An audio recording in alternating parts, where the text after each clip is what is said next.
Long before the Maya and the Aztecs built sophisticated civilizations in what is now Central America and Mexico, the area was home to the Olmecs, a society that flourished around 2400 to 3200 years ago. As the first great civilization of Mesoamerica, the Olmecs are sometimes considered a mother culture, as they had a huge influence on other later cultures like the Aztec and the Maya.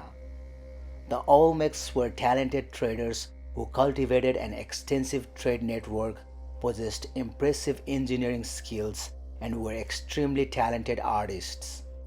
Their most lasting artistic contribution is without a doubt the 17 colossal stone heads that have been discovered to date.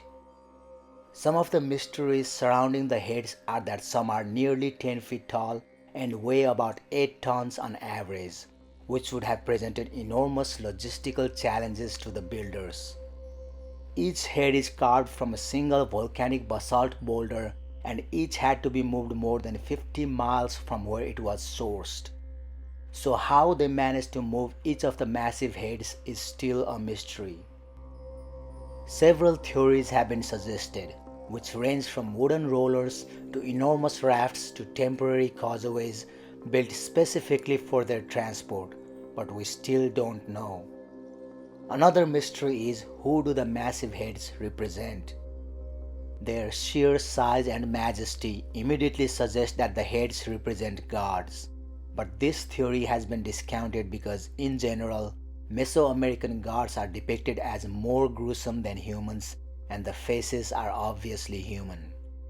The helmet or headdress worn by each of the heads suggests ball players, but most archaeologists today say they think they represented powerful rulers. Part of the evidence for this is the fact that each of the faces has a distinct look and personality, suggesting individuals of great power and importance. If the heads had any religious significance to the Olmec, it has been lost to time, although many modern researchers say they think that the ruling class might have claimed a link to their gods. Answering these questions would fill in some important blanks in our knowledge of human history, but so far researchers can only make educated guesses.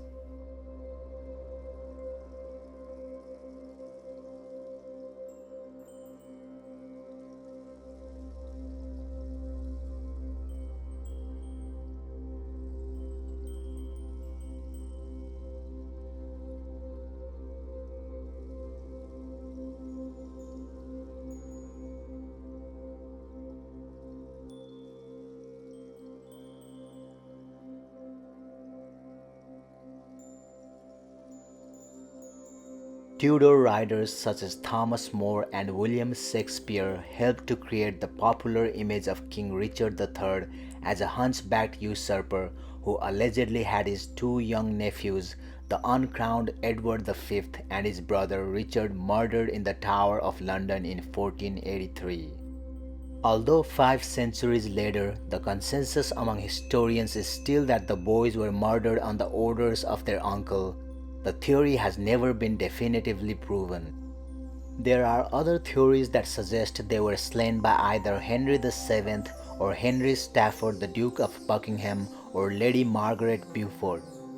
There are also theories they might have died in the tower years later by some other means, or they might have even escaped the Tower of London and lived on into adulthood.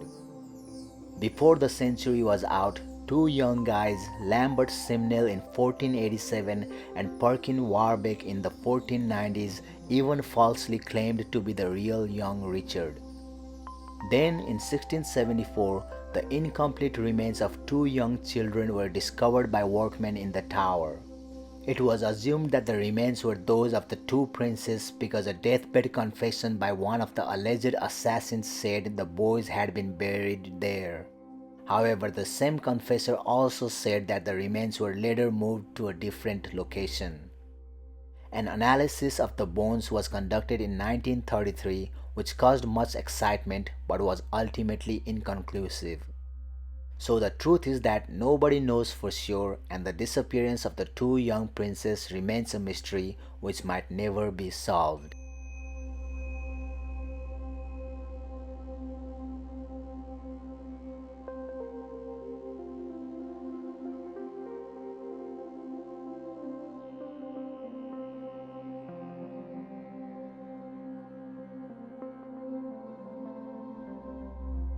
In 1869, American geologist and explorer John Wesley Powell was working in the Grand Canyon when he noticed something strange. What should have been thousands of feet of rock were just hundreds, and as tools and techniques improved, it became clear that in parts of the Grand Canyon, over a billion years worth of rock was missing.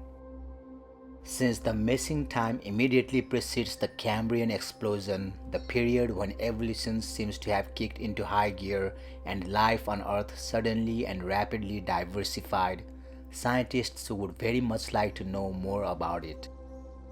Rock strata are full of gaps or unconformities, but a billion years is a big one, even in terms of geologic time. Whatever happened, it wasn't a local phenomenon, however, since it's been spotted in other parts of the world as well.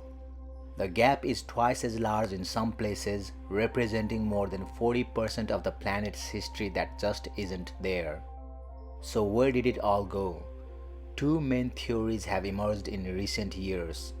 The first maintains that the missing rock was scoured away by glaciers a few hundred million years ago during what's known as the Snowball Earth period.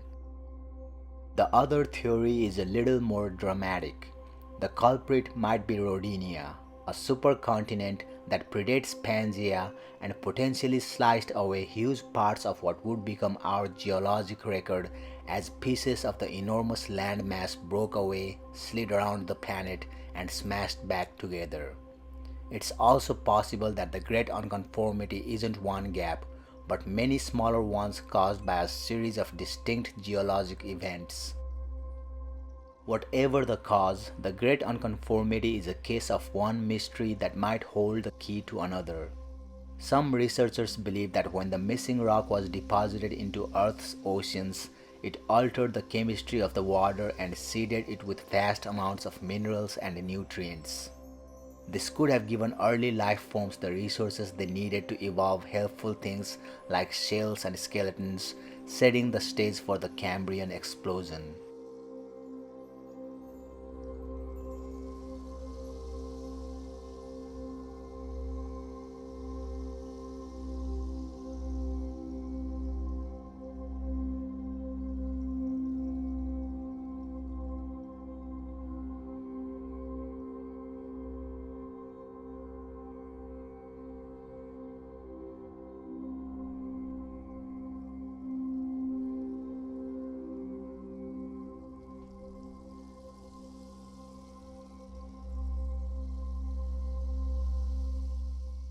The London hammer is a hammer that was found in a concretion near London, Texas by hikers in 1936.